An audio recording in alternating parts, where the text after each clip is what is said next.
Baba, what is normality? Normality એટલે એ વસ્તુ છે ને પોતાના સ્વભાવને ખુલ્લું કરે અને સહજ સ્વભાવ કહેવાય.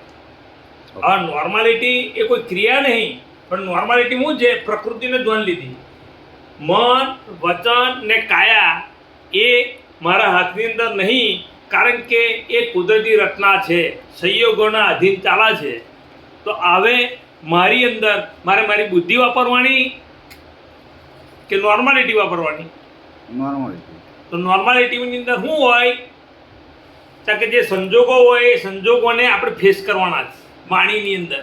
અને વાણીની અંદર સંજોગોને જે ફેસ કરીએ તો હોમેવાળા દુખાવા પણ આપણને ના આવે. કમ કે જે છે આ છે normality is the best frequency. પણ નોર્માલિટી કોને કહેવાય? કે રિયલને જોણે અને રિલેટિવને જોણે તો કૃપા કઈથી આવે? રિલેટિવને જોણે અને રિયલને જોણે તો કૃપા કઈથી આવે? કે જગત નિયંતા વ્યવસ્થિત શક્તિ. વ્યવસ્થિત શક્તિ શું કરે છે ખબર તમને? તમારું રક્ષણ કરે છે. તમારે દુઃખ આવવાનું છે તો દુઃખ આવશે, અને સુખ આવવાનું છે સુખ આવશે, પણ હિસાબી બહાર નહીં હાલે. તો વ્યવસ્થિત શક્તિને કોણે જોણી? એક અંતરાત્માએ. અને અંતરાત્માએ જોણી તે અંતરાત્મા પરમાત્મા થઈ ગયો. કેમ પરમાત્મા થઈ ગયો? કારણ કે જગત નિયંતા વ્યવસ્થિત શક્તિ એની પર શ્રદ્ધા મળી. અને એ શ્રદ્ધા વિરસ્ય ભૂષણમ, શ્રદ્ધા વીરનું આભૂષણ છે. તો હું આત્માને પ્રેમ કરું છું અને મારા દેહને પ્રેમ કરું છું ભાઈ.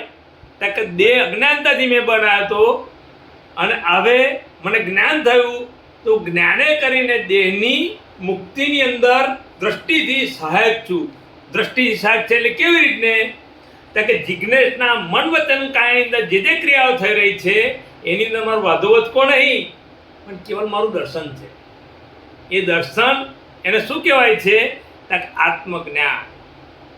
આત્મવત સર્વભૂતેષુ. કૃષ્ણ ભગવાને જે કહ્યું ને, તો તું આત્મા થઈને આત્મા એક વખત બોલ તો તારું બધું દુઃખ જતું રહેશે અને સુખ જતું રહેશે. સુખ એ ભ્રાંતિ છે અને દુઃખ એ ભ્રાંતિ છે, પણ ભ્રાંતિથી પર એ પરમાત્મા સ્વરૂપ એ આત્મા સ્વ પરમાત્મા છે. હું શુદ્ધાત્મા છું. આ દાદા ભગવાનની વિશેષ ખોજ છે, અને દાદા ભગવાન અહીંયા આગળ પ્રગટ થઈ ગયા છે. અંકિતભાઈ સમજાયું? હા બાબા. તો આ દાદા ભગવાનનો ખૂબ લાભ જેવો લેવા જેવો છે, પણ કોઈ વ્યક્તિ વિશેષતા નહીં. પોતાના આત્મામાં પરમાત્મામાં જવું ને એની માટે 5 આજ્ઞા છે, અને આજ્ઞાનો ઉપયોગ કરો તો તમે પરમાત્મા થઈ જશો. હા. જય સચિદાનંદ. જય સચિદાનંદ.